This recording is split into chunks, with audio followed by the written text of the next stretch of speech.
احترام آدما معمولا با یه اتفاق خیلی بزرگ نابود نمیشه، بلکه با 1000 تا چیز ریز و روزمره له میشه.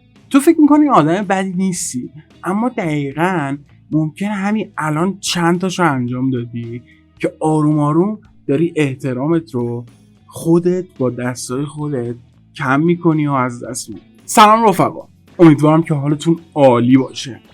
تو این ویدیو قراره 10 تا چیزی رو بگم که اگر انجامشون بدی حتی آدم هایی که خیلی مهربونن ازت کم کم فاصله میگیرن. تهش بهت میگم چطور درستش کنی، فقط حواست باشه وسط ویدیو یکم خودتو لو بدی. برو که بریم. شماره 1، بی احترامی و بددهنی. اولی خیلی واضحه، ولی هنوز خیلی ها میزنن تو خاکی بددهنی و بی احترامی. وقتی عصبانی میشی شروع میکنی به تحقیر کردن، توهین، تنهایی تون. مغز طرف مقابلت میگه باشه فهمیدم تو امن نیستی. شاید بعدش معذرت خواهی کنی یا شاید بعدش بگی عصبی بودم. اما احترام مثل لیوان شیشه‌ایه که هر بار میفته زمین یه ترک جدید برمی‌داره. هر بار که عصبی میشی دهنت تبدیل میشه به یک کامنت دونی پیج زردها.